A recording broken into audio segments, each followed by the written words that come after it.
आप सभी को जय मसीह की, प्रेज द लॉर्ड। आप सभी का हमारे YouTube चैनल स्वर्ग की रोटी में बहुत बहुत स्वागत है। पिछले दिन हम जिस विषय पर मनन करने का प्रयास कर रहे थे वह था 5 बातें जो हमें आगे बढ़ने के लिए जानना ज़रूरी है। आज के इस दिन में हम उसके चौथे भाग पर मनन करने का प्रयास करेंगे। आज का बाइबल पाठ हमें मिलता है यूहन्ना रचित सुसमाचार उसका 6 अध्याय 66 पद से लेकर 71 पद तक, जहाँ पर इस प्रकार से लिखा है। इस पर उसके चेलों में से बहुत से उल्टे फिर गए और उसके बाद उसके साथ न चले। तब यीशु ने उन 12 से कहा, क्या तुम भी चले जाना चाहते हो?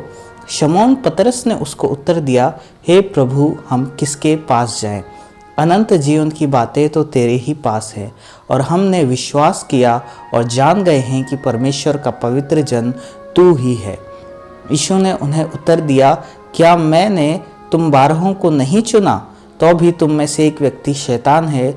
यह उसने शमौन इस्करियोती के पुत्र यहूदा के विषय में कहा था, क्योंकि वही जो 12 में से एक था उसे पकड़वाने को था। आइए हम आज के मनन में जाने से पहले प्रार्थना करें। हमारे स्वर्ग में विराजमान पिता परमेश्वर, हम आपको आज के सुंदर दिन के लिए धन्यवाद देते हैं। हम प्रार्थना करते हैं आज के दिन की शुरुआत जब हम आपके मनन से करें तो प्रभु हमें बुद्धि और ज्ञान से परिपूर्ण करें। अपने वचन के द्वारा हमसे बातें करें, प्रभु यीशु मसीह के नाम से आमीन।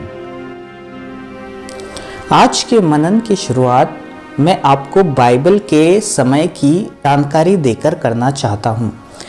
यीशु के समय में यरूशलेम की शहरपनाह में एक टूटा हुआ हिस्सा था जिसे लोग सुई का नाका कहते थे। उस समय के लोग कर देने से बचने के लिए, टैक्स देने से बचने के लिए यरूशलेम का जो मुख्य द्वार होता था उससे न होकर चोरी छिपे इस सुई के नाके में से जाते थे। वह टूटा हुआ हिस्सा काफी छोटा था जिसमें से एक बार में केवल एक मनुष्य ही निकल सकता था। वहां के लोगों ने इसे एक तरह से यरूशलेम के मुख्य दरवाजे का अल्टरनेट अर्थात वैकल्पिक दरवाजा बना लिया था। प्रभु यीशु की शिक्षाएं बहुत से लोगों को, जिनमें फरीसी, सदूकी और जो अन्य यहूदी लोग थे, उनको पसंद नहीं आती थी और इस कारण वे यीशु का विरोध भी करते थे। और इसी तरह आज की घटना में प्रभु यीशु की शिक्षाओं को सुनकर बहुत से उसके चेले उसको समझ नहीं पाए और इस कारण वे उसे छोड़कर चले गए। तब उस समय अपने बचे हुए 12 चेलों से एक मार्मिक प्रश्न पूछते हैं, क्या तुम भी चले जाना चाहते हो? तब पतरस प्रभु को उत्तर देता है, हे प्रभु, हम किसके पास जाएं? अनंत जीवन की बातें तो तेरे ही पास है। अर्थात वो कहना चाहता है कि प्रभु, आपके सिवाय अनंत जीवन को पाने का और कोई मार्ग नहीं है और कोई अल्टरनेट या वैकल्पिक नहीं है।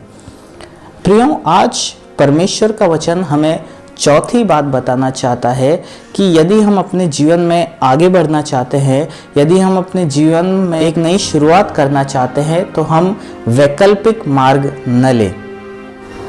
आज बहुत से लोगों ने अपने जीवन की हर एक स्थिति के लिए एक अल्टरनेट या वैकल्पिक बना के रखा है। बहुत से लोग अपने शादीशुदा जीवन में एक वैकल्पिक रास्ता रखते हैं। वे अपने जीवन में वैकल्पिक पुरुष व वैकल्पिक स्त्री को रखते हैं, यह सोचकर कि इससे मेरी ज़रूरत पूरी नहीं हुई तो दूसरी स्त्री या दूसरा पुरुष तो है ना। आज बहुत से लोग अपने आध्यात्मिक जीवन में भी वैकल्पिक रखते हैं। प्रभु के पीछे चलने का वायदा तो करते हैं, प्रभु के साथ चलने का वायदा तो करते हैं, लेकिन जब उनकी प्रार्थनाओं का उत्तर नहीं मिलता है, उनकी अभिलाषाओं की प्राप्ति नहीं होती है, तो वे प्रभु यीशु मसीह के साथ अन्य दूसरे ईश्वरों के पीछे भी चलने लगते हैं। वह यह सोचते हैं कि यदि प्रभु यीशु नहीं सुनेंगे, वहाँ से चंगाई नहीं मिलेगी, वहाँ से छुटकारा नहीं मिलेगा, तो दूसरे ईश्वर तो है ना। आज संसार के मौजूदा दौर में सभी के पास एक बैकअप प्लान रहता है। सभी के पास हर एक स्थिति के लिए वैकल्पिक मौजूद है। आज के जवान सोचते हैं कि अगर यह लड़की या लड़का नहीं मिला तो दूसरा तो है ना।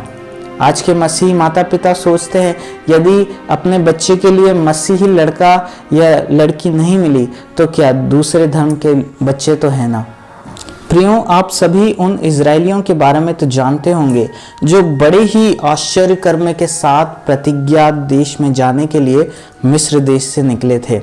परमेश्वर ने उन्हें आगे बढ़ने के लिए, आगे चलते रहने के लिए सीनै पर्वत पर 10 आज्ञाएं भी दी थी, जिसमें से पहली आज्ञा थी कि मैं तुम्हारा परमेश्वर हूं और तुम मुझे छोड़कर दूसरे ईश्वर को न मानना।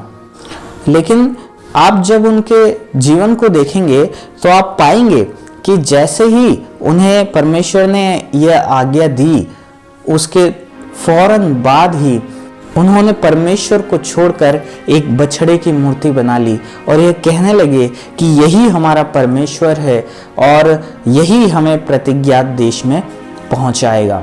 उन्होंने परमेश्वर को छोड़ अपने लिए एक अलग मार्ग या अलग वैकल्पिक बना लिया और इसका असर यह हुआ कि वह उसी जंगल में 40 वर्षों तक गोल गोल गोल गोल घूमते रहे और प्रतिज्ञात देश में नहीं पहुंच पाए, बल्कि उनकी दूसरी पीढ़ी पहुंची।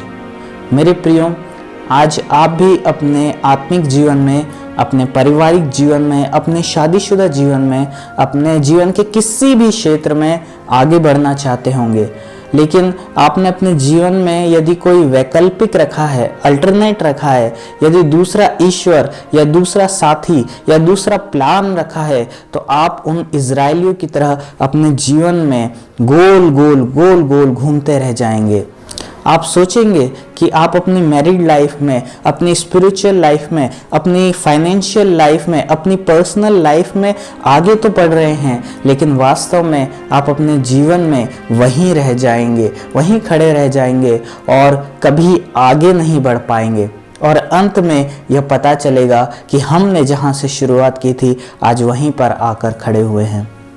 मेरे प्रियो, आज के मनन के द्वारा परमेश्वर हमें उत्साहित करने के साथ साथ एक चेतावनी भी दे रहा है कि यदि हम अपने जीवन में, जीवन के हर एक क्षेत्रों में आगे बढ़ने की ख्वाहिश रखते हैं, आगे बढ़ना चाहते हैं, तो हमें अपने लिए वैकल्पिक मार्ग नहीं बनाना होगा या वैकल्पिक मार्ग को नहीं चुनना होगा।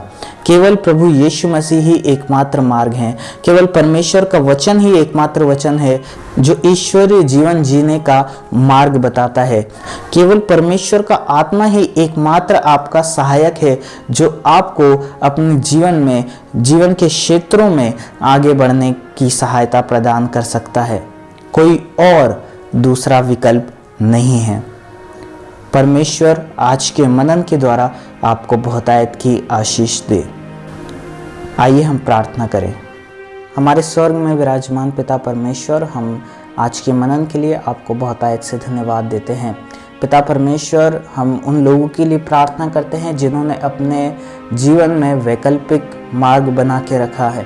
प्रभु, आपका वचन कहता है कि कोई वैकल्पिक मार्ग नहीं है, केवल आप ही यीशु एकमात्र मार्ग हैं। होने दीजिए पिता परमेश्वर, आपके वचन के द्वारा प्रभु लोगों के जीवन में कार्य हो और जिन्होंने अपने जीवन में वैकल्पिक रास्ते बनाए हैं वो सब अपने वैकल्पिक रास्तों को छोड़कर केवल और केवल आपके पीछे, आपके वचन के पीछे, आपके आत्मा में होकर चलने वाले हो सके। धन्यवाद करते हैं, आपने हमारी प्रार्थना को सुना। प्रभु यीशु मसीह के नाम से मांगते हैं, आमीन। सबको जय मसीह की।